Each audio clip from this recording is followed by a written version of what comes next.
I come from a Cuban family. I grew up in Miami, but I grew up in a predominantly black, very poor neighborhood in Miami called Liberty City.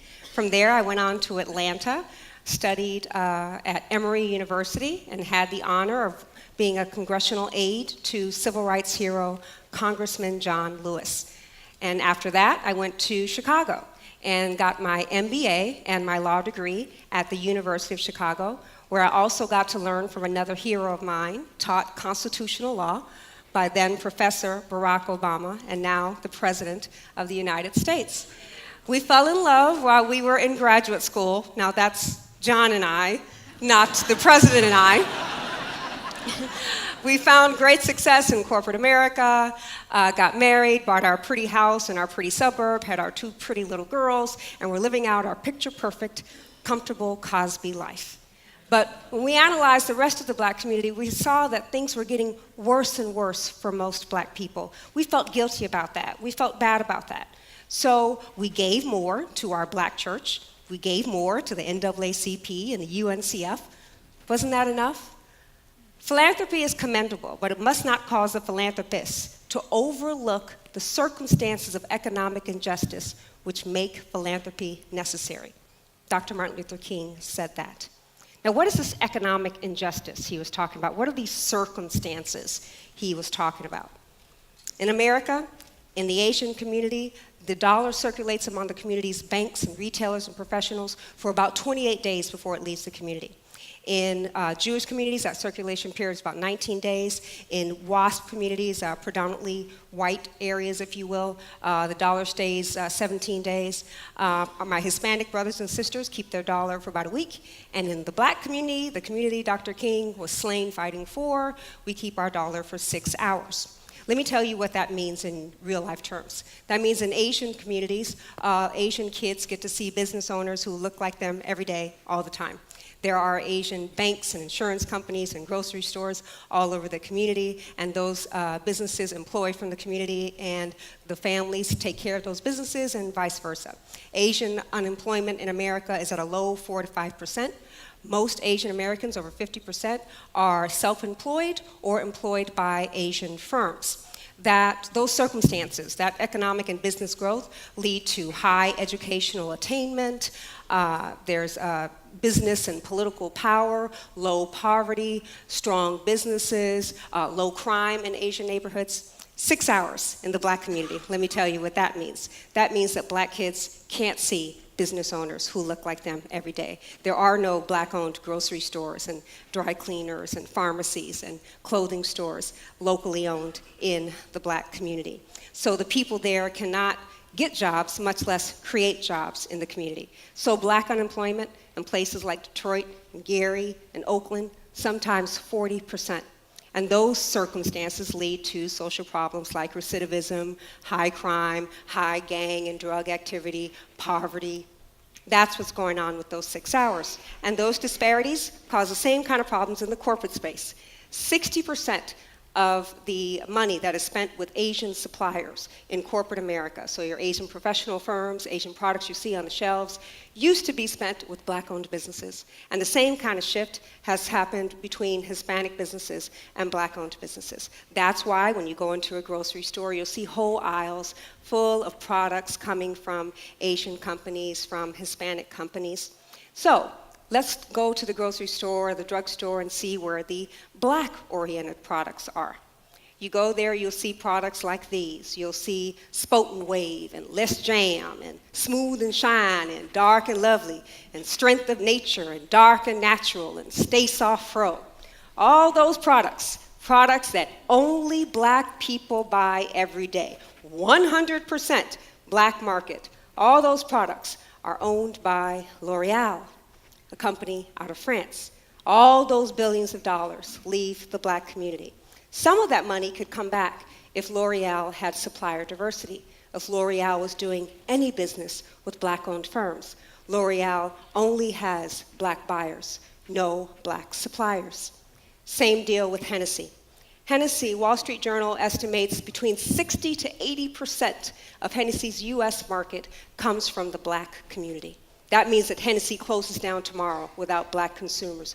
billions and billions of dollars going outside of the community. Hennessy has no black distributors, no black suppliers, does not advertise in black-owned media or use black-owned advertising agencies. So, bottom line, most of the businesses in black areas are not black-owned. Most of the products catering to black culture don't come from black companies. Black unemployment is highest among any group in America. Black firms are the highest employer of black people. So, I can give you more. Chicago, 60 KFC franchises, most of them full of black people and black money every day. None of them owned by black franchisees.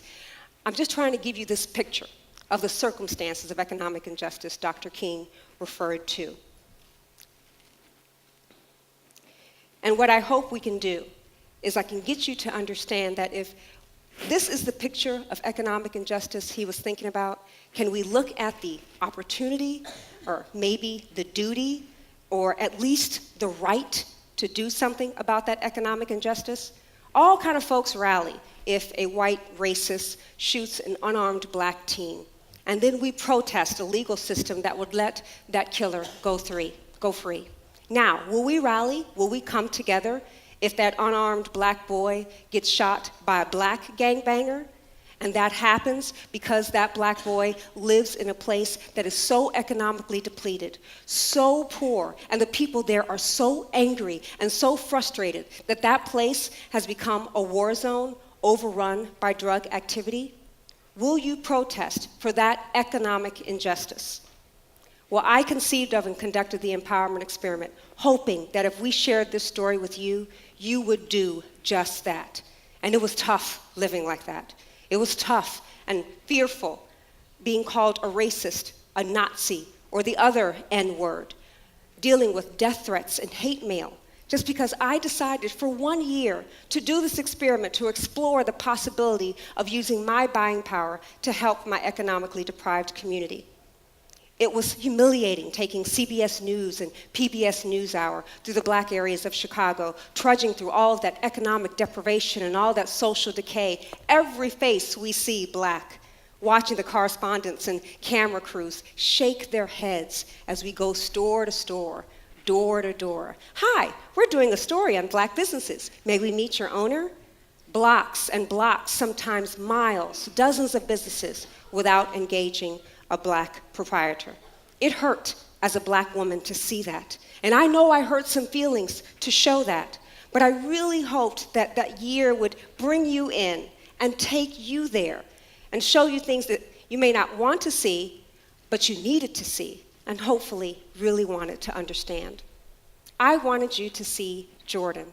I met this pretty little girl during that year. I would not have met Jordan or gone anywhere near where Jordan lives, Bronzeville on the south side of Chicago, had it not been for that year. Bronzeville is a dilapidated area, lots of crime, drugs, depression. Still, our young Jordan wanted to build a children's clothing store in Bronzeville. And she did, with her mom and her grandmom and her grandfather's life savings. They called it Jordan's Closets, and it was the most beautiful children's store I've ever seen.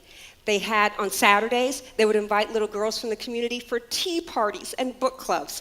And on Sundays, her mom would host, for teenagers in the community, modeling classes and a charm school. What a gem for Bronzeville. What a great place for me to spend my money. What a wonderful role model for the kids there. Jordan's Closets is closed. Another abandoned dream. Another destroyed dream in an abandoned space. And so it is in Bronzeville. Destroyed dream after destroyed dream. Abandoned space after abandoned space. These are the businesses that I supported during the empowerment experiment. All of them are gone. I took on this year. I did this year because the lack of economic and business power in the black community is the single most salient, destructive, and self-perpetuated problem the black community faces, and still the most ignored. Our buying power, our businesses have always empowered and improved our community, but now, in an integrated society, somehow we're supposed to live without all of that. Somehow we're supposed to survive without the businesses and the buying power. In the early 1900s, shortly after emancipation, believe it or not, black businesses, the black community had amassed great business power. We had black Wall Streets, we had hospital systems, transportation systems, hotel chains, grocery stores, all kinds of businesses and professionals thrived. Hundreds of millions of dollars were created and circulated in the black community. Unemployment was statistically insignificant. The unemployment gap between whites and blacks in this country only widened in 1960 at integration. After slavery, more and more black towns became self-sustaining until integration or until they were burned down by racists. Vibrant neighborhoods were bombed, set on fire, then looted. These people had their homes and thriving economic thoroughfares burned to the ground because they endeavored to be self-sustaining. Over 90% of the lynchings of black men that happened during Jim Crow and Reconstruction were of business owners. What an awful paradox. We had, when we were politically disenfranchised, we had economic power. We took that economic power for granted because we needed to fight for our civil rights. Now we're politically free, but economically insignificant. That's a tough trade-off to make. Martin Luther King thought about that trade-off. Martin Luther King wasn't just fighting for basic human rights. He fought for black businesses too. In a public address that he gave the day before he died, he said this: "We got to strengthen black institutions. I want you to take your money out of the banks downtown and put your money into Tri-State Bank. We need to have a bank in. You have 6 or 7 insurance companies in Memphis. Put your insurance there. We need to have an insurance in." Dr. King died asking us to support these businesses, and we didn't, and they're gone. Those banks and insurance companies were the backbone of the black community, and they're gone now. Now I'm asking you, how does that make you feel? Black or not, as Americans, how does that make you feel? Do you wonder, like I do, what would have happened had those businesses thrived? Do you wonder what Detroit would look like now if we had those banks and insurance companies? So I ask you, what are we going to do about that? Dr. King wondered, what would you do? And he didn't know, just like I don't know. He said this: "Many white Americans of goodwill have never connected bigotry with economic exploitation. They have deplored prejudice, but tolerated or ignored economic injustice." Dr. King said that. Now, this is what they say about our Black Year. They say that we illuminated the roadblocks faced by black businesses in this racially divided economy, that this book will appeal to students of economics and sociology and anyone looking for inspiration to affect positive change in their community. How's this for inspiration? I did an hour-long interview on C-SPAN, and I took that time to mention this paper company called South Coast Paper that I support when I go to Office Max. I told everyone about the 60 people that have jobs that would not be there otherwise in Birmingham and South Carolina had it not been for this black-owned paper company, and had it not been for Office Max taking a chance on this black-owned paper company. C-SPAN tells me it is one of their most popular segments. They ran it against the Republican National Convention, me against Congressman Ryan, and people watch me. But the good news about that story, well, the better news about that story, is that Office Max and South Coast Paper reported that their 800 number and their website were flooded by consumers looking for that paper. Twice a week, I leave my pristine suburb and I go to the west side of Chicago to go to Forest Cleaners. Forest Cleaners is one of the few black-owned businesses owned by, one of the few black-owned businesses in this all-black part of town. James Forrest is the owner. My kids call him Uncle James. James has been there for about 3 years, and he just made his first hire, an orphaned teenage boy who has spent a lot of time in juvenile detention and foster homes. But this is a great kid, and Uncle James knows that. So he has taken him in, become a father figure to him, and is showing him the business. The west side of Chicago needs that Cleaners. Those boys need Uncle James, and I am helping Uncle James help those boys by supporting him during those 15 minutes a week. I gave a lecture in Boston A woman named Debbie came. She bought my book, read it, wrote me, we're friends now. Debbie asked for a website designer. I told her about a great business in Philadelphia. This kid is a tech genius, and he's a great role model for the kids in that community. She used his business. She loves her site. She told all of her friends about this great Black-owned business that they need to support. And they did support him. And he got a new corporate client because of Debbie. Did I mention that my friend Debbie is white? You see, you don't have to be an activist to do what I do. You don't have to live in a struggling community to empower it. We're all connected to this economy, so we can all do something about economic injustice.